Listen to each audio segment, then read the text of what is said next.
Hi, my name is Chantal Batamuriza. Now I'm going to talk the summary of two videos. The first video, it is for Brandon Butcher, who is the one of the top motivation and marketing trainers in the world, and try to discuss about the secret of happiness.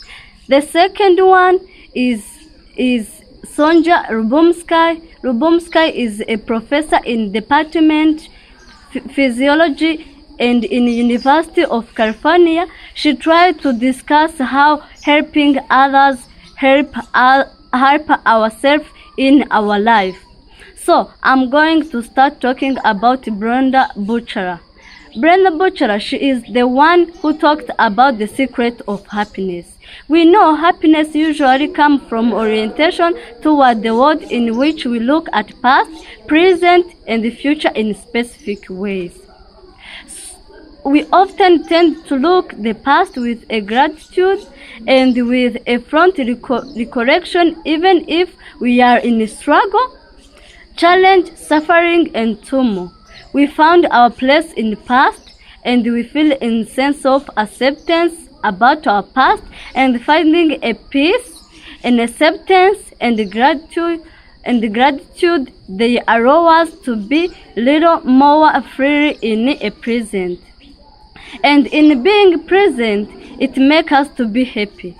Mentally engage in what we are doing each day, where we are challenging ourselves just a little bit, where we are finding something we are passionate about, interested in, and challenging ourselves to bring our full conscious present to the moment.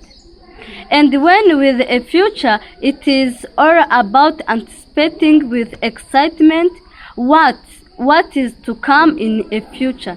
Even if the future is scary, even if they are going to be hard, because they will be. Even if you know they are going to be a struggle, but we have to try to find our marks, to accepting at a peace with the past, and being present and engaged here in a present, and be excited for a future. Happiness and being physically, it is very simple and easy. You are just not doing it consistent enough if you don't feel physical vibrant. What does it take to be happy?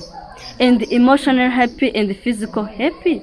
Well, physical happy, it is easy, right?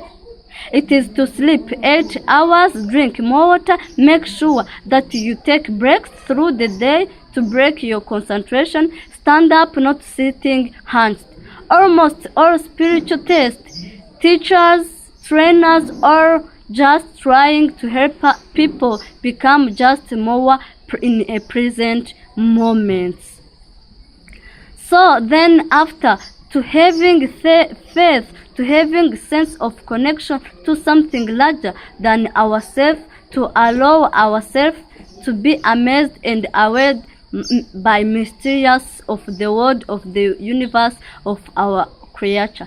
So then I'm going to continue talking about the Sonja Rubomsky. She talked about the happiness for a lifetime, where she found she have a famous Chinese proverb which said, if you want happiness for an hour, take a nap, and if you want happiness for a day, go fishing. If you want a happiness for a month, get married. If you want happiness for a year, inherit a fortune. And if you want a happiness for a lifetime, help somebody else. And also she continues saying about so many things. Just we are going to scroll down and continue talking about the second study. The second study, it talks about the act of kindness. So we say here, she asked she asked again a student to do acts of kindness on a regular basis, and they were asked to do 5 acts of kindness per week. Over this was over a period of 6 weeks. Participants were instructed to do a five acts of kindness for a period of 6 weeks, and here were three different conditions again to control a group. Unfortunately, just didn't do anything, but then we had people either to do 5 acts of kindness or in 1 day, so sort of over and above your normal sort of act of kindness. You could spread them across the week, sort of next week, to do a 5 acts of kindness. Those 5 acts of kindness she tried to perform. Sonja, the first one, she brought a brother a comic books, offered to take a friend to the airport, bore a homeless man a whopper, visited the grandma in hospital, told a professor thank you for your hard work. So I'm going to talk about the statistic she used to change in self-report helping.